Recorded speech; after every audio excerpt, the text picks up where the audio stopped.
Now this is genocide, the monster inside, the voices in your head. They're telling you to wash away the crimson stains, to leave us all for dead.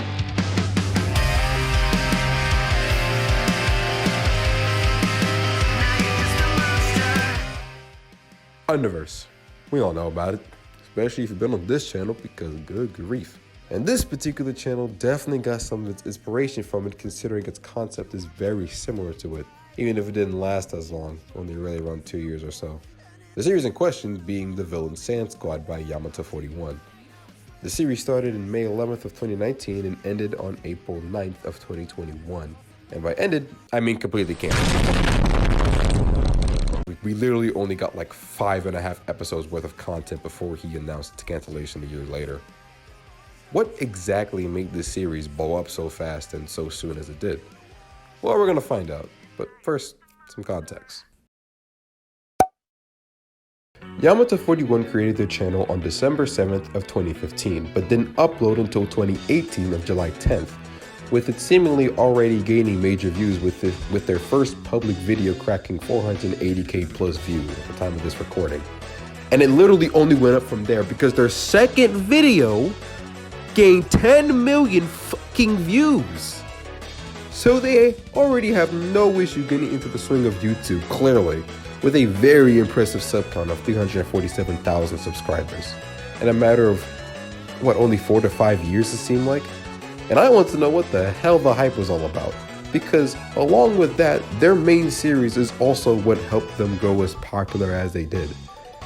Now, for me, I haven't seen their series in well over 2 years since it did get canceled, so I'm not exactly too familiar on a lot of the content as I was back then, so I'll be going over each individual episode and sort of reviewing it to, I guess, give you some context if you don't feel like, I don't know. But let's just start off with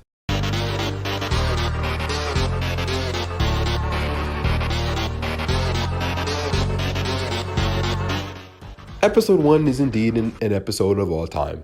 Animation aside, it's pretty bare bones for it being a pilot for the series that would gain many fucking views. Story-wise, it's basically just killer and horror fighting in the literal middle of nowhere.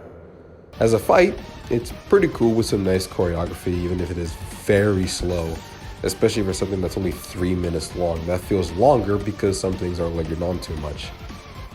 Like this scene where Hora says he has a head dog coming up for a killer. Because, he's going to chop his head off, that's how that works. And it kind of just awkwardly stays on him for like a good, uncomfortable amount of seconds as he's just screaming at killer with his whole body fucking shaking before he eventually, while the camera slowly pans over to his hand as he summons his butcher knife.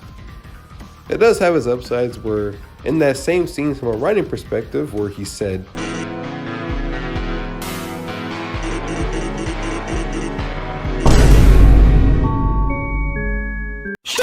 is pretty cool, with decent art to boot. This episode doesn't really leave much in telling us what the rest of the series is going to be like, but people were hooked on it, so why not? Maybe episode 2 gives us some better insight.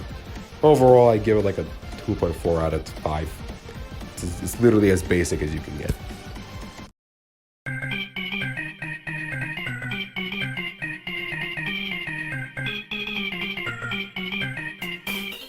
Episode 2 is another fairly basic episode, which is surprising because this episode is literally the most viewed out of all the series. But it does have some improvements from the first episode. For one, we finally have backgrounds, everyone. Woo! We finally have actual backgrounds and not a gray land of nothingness that the last one was. Snowden and all, snow and everything. I'm surprised he actually bothered. And that's kind of about it when it comes to the visuals. The animation is practically the same, arguably kind of worse this time, being completely real. And again, we come to a big issue of being thrusted into a situation without much context. In this case, we have Nightmare and Dust. Nightmare has basically given his offer. We don't know specifically what the offer even is, by the way, but we know that he gave an offer and Dust doesn't want to do it. No context, he's just here. Okay. Let's go! And I also have to point out that there are also some character dialogue decisions that feel very odd, like this from Dust. I don't think Dust would specifically say something like this. I feel like this would be something more of Killer's forte, that he would say something like that, but you know, whatever, here or there. And as a fight, it's a fight. It's kind of just Dust wailing his attacks around, hoping for it to do anything really, as Namor just stands there taking it before just one-shotting it with no actual effort. Oh, and the Ghost Pap is there too, but I mean, he kind of just stops existing after this episode, so who cares? Overall, it's around the same quality of the first episode, if not just a little bit worse, with at least some level of context as to why they're fighting. In the first episode, it kind of just seems like Killer and Horror just decided to scrap. They just saw each other and just said, let's scrap. Fight. That's basically how the first episode is. So, yeah. Overall, the episode's like a 2.7 out of 5. Let's move on.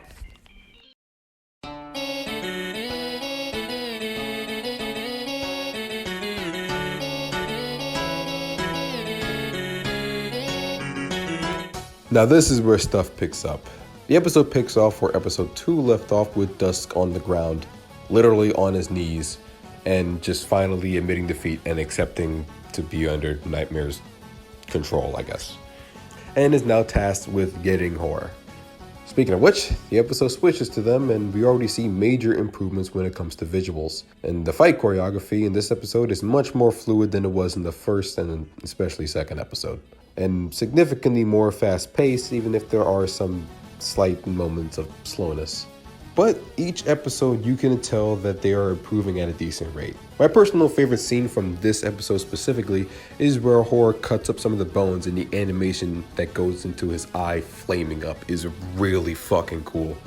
Though the lack of sound effects does hold it back by a significant margin.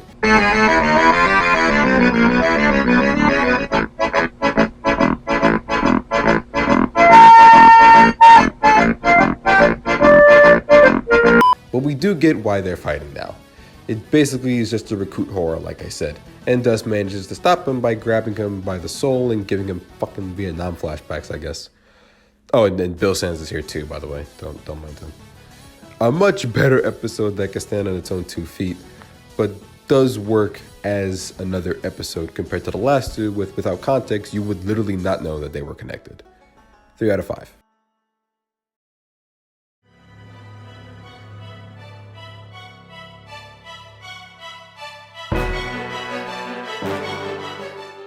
Episode 4 starts off with Seraphim Sans apparently meeting up with, or being greeted by, Ink Sans. For what? Why? How? We don't know. Because the POV immediately changes to the League of Evil Sanses. We got them all! Dust, Killer, Horror, Nightmare, Bill Sans, Six Bones, remember him? Error 404, and Scoundrel Sans. And of course, Shattered Dream Sans as the one heading the entire operation, apparently. Shit, don't ask me. Or you thought there was more? Nah, mate, that's it. It's literally just a cool shot of Seraphim in the beginning, and then like a Smash Bros. Slideshow of introducing everyone in the League of Evil Sanses. I do wonder though, what the hell was 404 gonna do in this series? He's literally like the strongest character here by a long margin. Why is he even entertaining the idea of being under Shattered Dreams? I need context as to that, because I literally don't know why that would even be a good option.